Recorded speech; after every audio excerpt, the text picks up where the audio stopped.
Okay, so for our topic for today is all about addition or subtraction, the similar denominator of rational algebraic expression.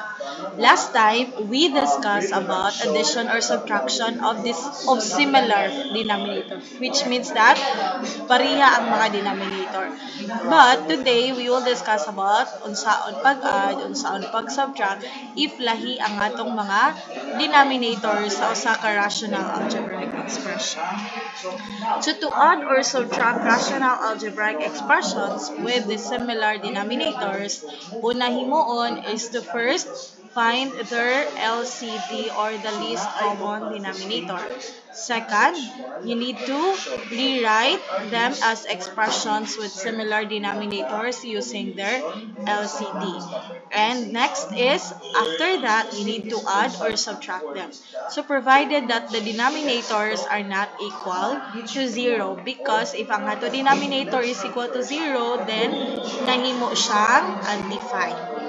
So for example, diri sa taas, if you have A over B plus C over D, that is equals AD plus CD over BD. So pasabot, you get the LCD of B and D, and then i-times tayo nimo siya, we have AD plus CD.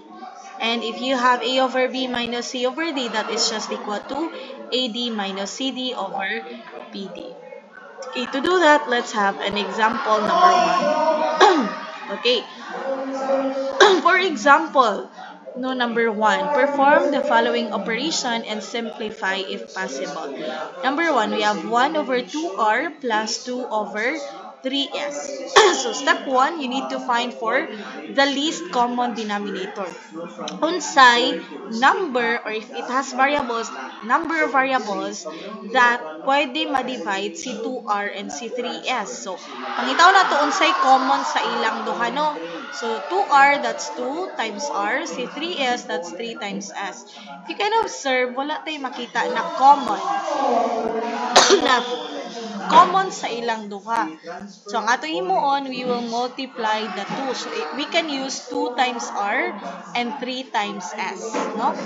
So 2 times 3, that is 6. R times s, that is rs. So our LCD is 6rs. So step 2, express each fraction with the LCD as the denominator. So we have 1 over 2r plus 2 over 3s, no? So equals, this is just equal to sa denominator nato, we will use the LCD, which is 6rs. So 6rs divided by 2r, the answer is 3s. So 3s times 1, mao nang nata diri 1 times 3s. 6rs divided by 3s, the answer is 2r. Times 2, mao nang natay 2 times 2r. Because after that, you will have to, step 3, add the numerator and simplify when possible. So we have 1 times 3s, the answer is 3s, plus 2 times 2r, the answer is 4r over 6rs. So, masimplify pa ba? Dili na. So, our final answer is 3s plus 4r over 6rs. For the second example, we have 2 over r plus 1 plus x over r minus 1. So, first is combine the denominator since wala man tay common na makita sa ila. So, we'll just have to combine the denominator. So, r plus 1 times r minus 1. This after that, okay, after that, you will have to divide, no, r plus 1 times, okay, so pwede rasad no, na imo siyang i-cross multiply. So step 2 is cross multiply. So nakay 2 times r minus 1 and x times r plus 1. So, mo nang natay nga ni diri. 2 times r minus 1 plus x times r plus 1. That's the step 2. You cross multiply. Step 3, multiply the numerator. So, natay 2 times 3, that is 2r. 2 times negative 1, that is negative, this is negative 2, no? Tama? 2r times negative 2. This is not negative 1. As x times r, that is xr. X times 1, that is x. So over r plus 1 times r minus 1. So natay 2r, sorry, this is negative 2 again, 2r minus 2 plus xr plus x over r plus 1 times r minus 1 is our final answer. So mga nga to final answer no sa... Pero be, wait lang ha. Kung itapad na to, ay dili di ay. Okay, dili gihapon. Tama na. Mana ang final answer na. Pero, basi napadali rin. Okay.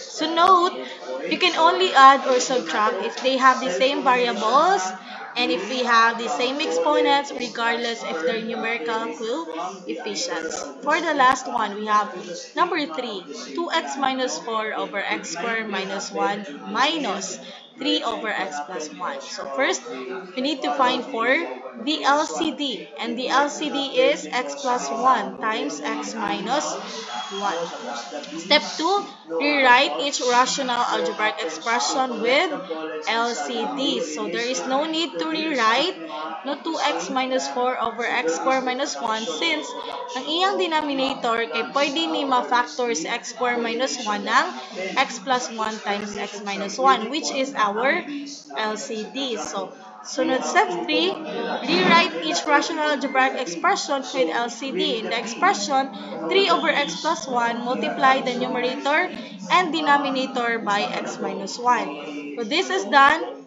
so that its denominator will become x plus 1 times x minus 1 which is our LCD. So natadiri na.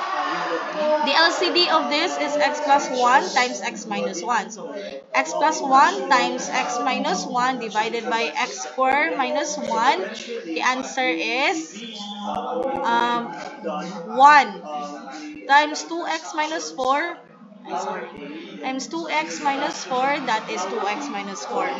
X plus 1 times x minus 2 divided by x plus 1. The answer is x minus 1 times 3, that is 3 over times x minus 1. So after that, same ramanig denominator, just copy the denominator and then copy rin mo denominator and then just this one, 2x minus 4 minus 3 times x minus 1. So this could be our final answer. Pero pwede po din nato silang duha makombine, no? So ang ato makombine kay ang 2x ay 2x times 3x, that is 5x. Minus that, 2x minus 3x, that is negative x. Tapos negative 4 minus 1, that is negative 3. So pwede sa dang answer nato na negative x minus 3 or x minus 3. Tapos over x plus 1 times x minus 2. Pero pwede na po. Okay, so that's our example number 3. And after that, I'll be giving you this activity. So kindly, ay dari ra sumpay, sorry guys, the sumpay step 4 kay dari ang sumpay there is step 5. So sa step 5, kay you will proceed the operation as indicated with the same denominator. So nata diri no, so again, gi-combine pareha raman ang imong denominator na. So you will just simply copy x plus 1 times x minus 1 and then combine mo 2x minus 4 minus 3 times x minus 1 and then after that, that's 2x minus 4, so negative 3 times x, that's negative 3x, negative 3 times negative 1, that's positive 3. And then, kung makombine mo si 2x minus 3x, that is negative x, negative 4 plus 3, that is negative 1. And so, you have negative here. So, pwede na to na ipagawas si negative 1. So, negative 1 is just times x plus 1. Kung imo na siya i-distribute, may call na siya negative x minus 1. So, naatay makancel sa numerator o denominator, tama? So, makancel dayon si x plus 1 and x plus 1. So, ang mabilin sa numerator is negative 1 over ang denominator nato is x minus 1. So, our final answer is negative 1 over x minus 1. So, that is our topic for the day. So, your activity na kinahanglan himuon is this activity ng letter A. No? So, Perform the following operation and simplify if possible. And letter B na activities. So nalang mo'y duha ka himuonon na need ninyo i-submit until tomorrow at 4 p.m. Thank you so much everyone. Goodbye.